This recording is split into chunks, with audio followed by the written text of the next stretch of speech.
Welcome once again sa mga kababayan natin sa Amerika at sa iba pang bahagi ng mundo na nagsusumikap, ginagawa ang lahat para makapagbigay ng magandang buhay sa kanilang pamilya.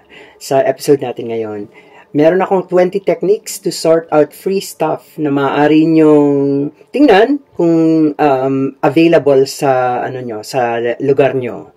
Okay, so number one, I think karamihan naman ito ay talagang available dahil mga networks ito eh. So, ang importante lang sa atin ay magkaroon ng initiative na hanapin ang mga ganitong opportunities. Sabi nga niyan, work smarter, not harder.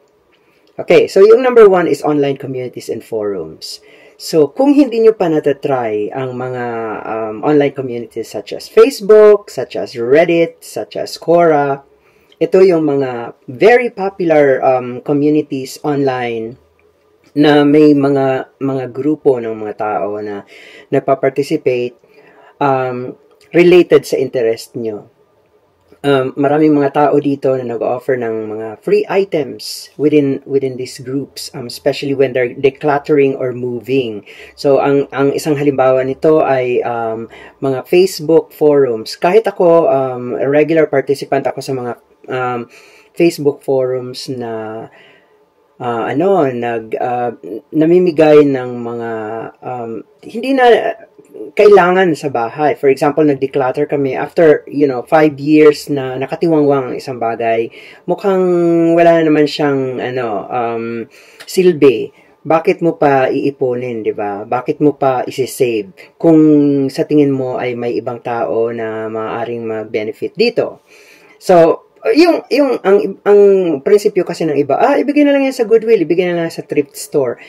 Ngayon kasi, nowadays, may mga tao na sabihin mo lang sa kanila na meron kang available na free stuff sa harap ng bahay mo, kusa na silang pupunta at pipick upin nila yung free stuff na yon. Hindi na nila kailangan bilhin yon sa thrift store.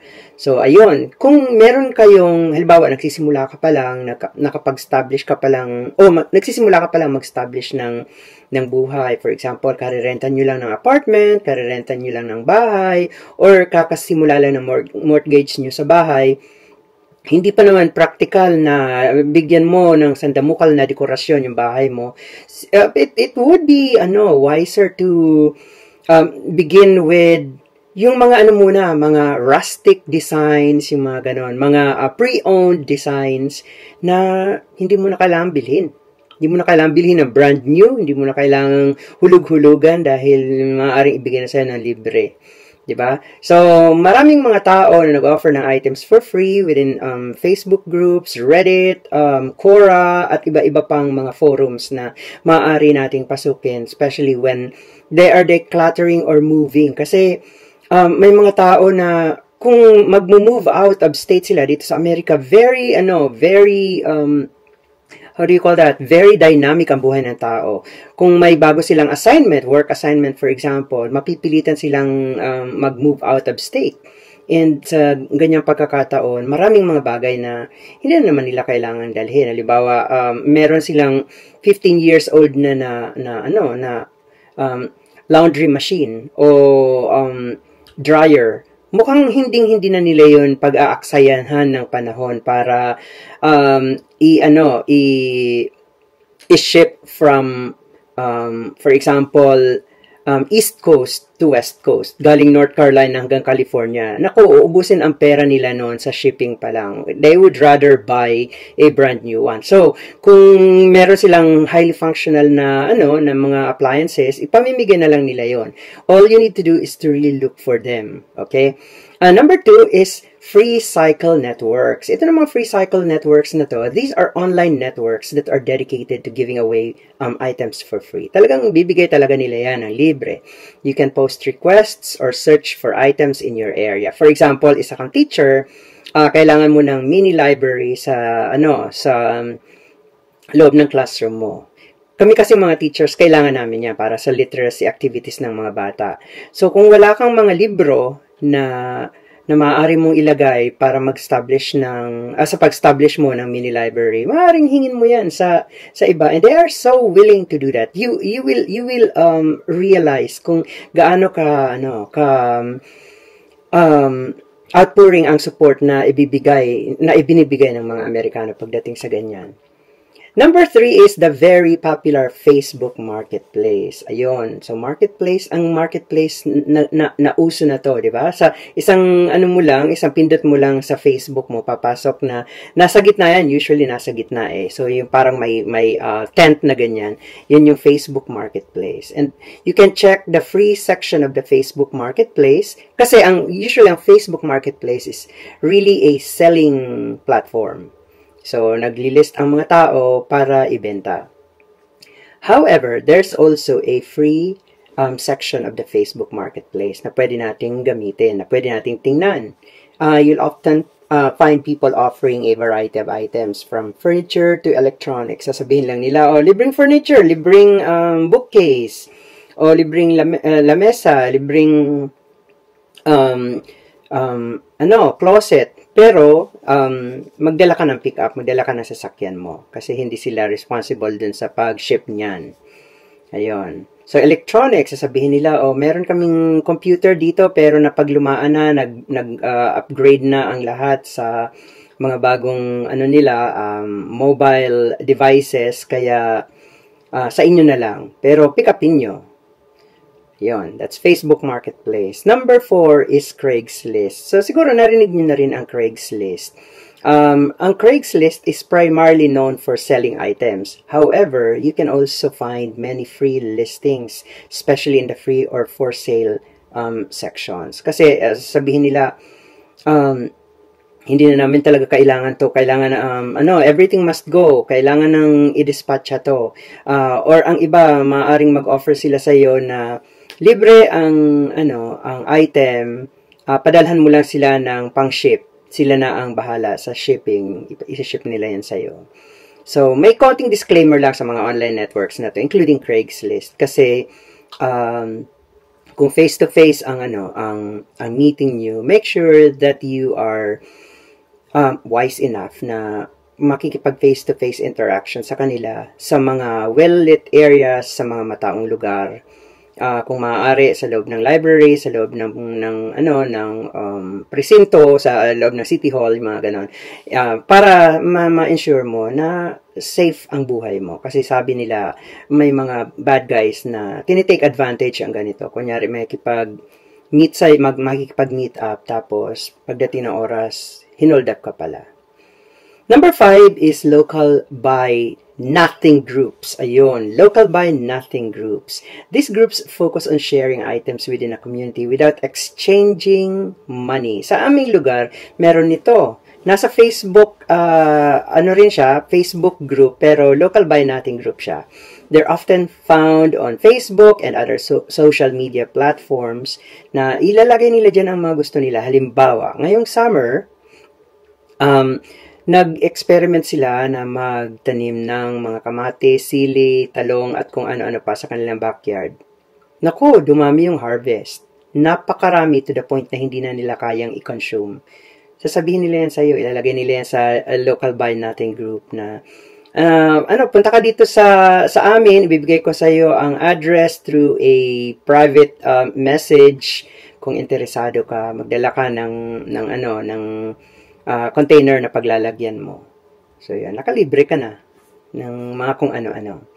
Another one is neighborhood apps. So, may mga neighborhood apps naman. Just like, kung hindi nyo pa alam, Nextdoor.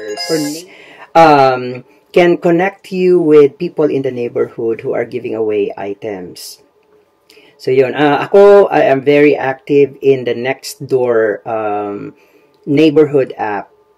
Pero, hindi as a charity giver. Very active ako pagdating sa discussion, yung mga ganon. Kasi sa Nextdoor app namin, dinidiscuss namin yung mga local issues within my community and within my city. So, including yung pagtaas ng crimes, yung mga bad reviews sa mga restaurants, at mga iba pang stores na kailangan naming alagaan dahil bahagi sila ng ng community. Number 7 is garage sale and yard sales. So, while garage sales typically involve selling items, you may find people willing to give away items that are not selling well. So, pagod na sila, nakailang beses na silang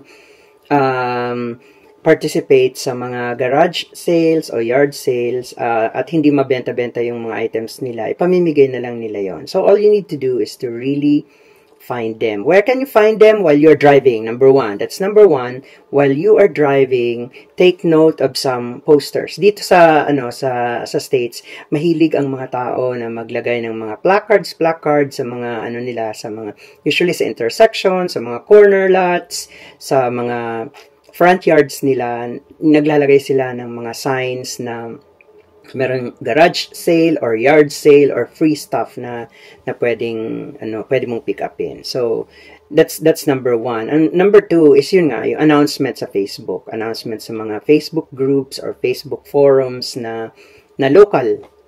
Sasabihin nila dito sa lugar na to o dito sa street na to magkakaroon kami ng free giving away of all our stuff kasi aalis na kami. Everything must go. So yun na yung opportunity. Number 8 is free cycle stores. So some communities have physical free cycle stores where people can drop off and pick up items for free. Number 9 is libraries and community centers. Ang mga libraries naman at mga community centers, they offer free items such as books, magazines, and sometimes even computers. So kasi mag-upgrade sila di ba? At saka yung mga libro, wala naman silang expiration. Pero kapag nakita nila na, 2 dekada o 3 dekada na ang libro, mukhang mas may bago na sources of content ng mga readers, ipamimigay na nila yung mga libro na yon. And that is the best way we can find, a rich amount of free stuff. For example, sa isang open library na napuntahan ko, namigay sila ba naman ng napakaraming editions ng National Geographic. Di ba National Geographic na na magazine? Collectible yan eh. Pwede mo ibenta yan sa eBay. So, pinamigay lang nila yun ng libre. So, nasa sayo na kung hahakutin mo lahat yon or kukuha ka lang ng ilan na may interest sa'yo. Ayun. So, yun, mga bookcases, mga computers, at kung ano-ano pang mga available sa community centers na itatapon na lang nila kasi nag-upgrade na sila. Dito sa States, maraming mga free sources na ganyan. Meron tayong mga kababayang Pilipino na actually ang occupation nila is dumpster diving. Kung narinig nyo na yan, dumpster divers sila. Kumukuha sila, naghahanap sila ng mga precious stuff sa dumpsters. Kasi maraming mga Amerikano talaga ang iba sa kanila, lalo na sa mga mayayamang neighborhoods, ang iba sa kanila, binibili lang, hindi man lang binubuksan, after a while, ayaw na nila kasi clutter na. So, itatapon na lang nila. Yung napaglumaan, kunyari, mga laruan ng bata, mga walkers ng bata, wala ng bata sa kanila, malalaki na. So, yun, itatapon lang nila yun. Kung minsan, in superior condition pa. So, ito yung sitwasyon sa na kailangan mo lang talagang mag-source out, kailangan mo lang hanapin yung opportunity. Number 10 is retail store giveaway. So some retailers offer free samples or giveaways as part of their marketing efforts. So you need to check their websites or social media for announcements. Kasi, halimbawa, ang produkto ay bago o ang produkto ay hindi pa masyadong familiar sa market. Hindi pa masyadong popular, wala pa masyadong bumibili. Namimigay sila ng mga libreng items niyan para magkaroon ng free advertising. Free advertising yun kasi ipamimigay sa'yo ng libre. Ikaw naman, kapag nagustuhan mo, it will spread by word of mouth. Number 11 is manufacturer website. So, ito namang mga manufacturer websites na to, they offer free samples of coupons for their samples or coupons for their products. So, you need to visit their websites to see if they have current promotions. Paano ba mahahanap yun? Google. Go to google.com and search for a particular brand. Maaring meron silang mga postings ng kung ano ang ipinamimigay nila ng libre. In the past, na hindi pa masyadong tinitake advantage ng mga tao ang mail-in free stuff, pwede kang mag-email sa kanila, ibigay mo ang address mo at padadalhan kanila. Pero mukhang ngayon, very rare na ang ganyang sitwasyon na magmi-mail in sila sa'yo dahil marami nang nag-take advantage. Number 12 is free sample websites. So there are numerous websites dedicated to providing free samples. Some require you to sign up for newsletters or take surveys, while others offer sample without any string attached. Wala lang. Bigay mo lang ang address mo, bigay mo lang ang email mo, bibigyan ka nila ng direction on where to find the free samples or how to get the free samples. Number 13, product testing websites. Ito namang mga websites. They often recruit people to test their new products in exchange for free samples. So, sasabihin nila, ito yung mga produkto namin. You can pick up 3 items and then make a review. In return, give us your review in video or in paragraph form or whatever. Tapos, nasa yun na yung bibigyan nila sa'yo yung free samples. Number 14 is freebie blogs and websites. So, maraming blogs and websites. Huwag niyong sabihin na patay na ang blogs ngayon kasi maraming blogs and websites are dedicated to finding and sharing freebies. Subscribe to their newsletter or follow them on social media and you'll get what you really want. Number 15, social media challenges. So, some social media challenges involve giving away items or offering free services. Just keep an eye on these opportunities kapag na-post na nila. Ang number 16 ay local businesses. So, some local businesses may offer free items or services as part of their promotion or community outreach program. So, gusto nilang mas maging popular pa, mas kumalat pa ang pangalan ng kanilang brand. So, mamimigay sila ngayon ng mga promotional items at kung ano-ano pa na pwedeng magdala ng kanilang brands.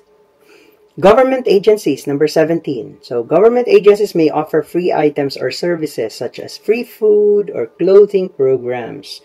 So, all you need is to really find these opportunities. Once again, ang BFF mo dyan si Google. Kasi, or mga local announcement boards. Pwedeng pumunta ka sa local city hall, sa community center, o kaya, once again, sa Facebook.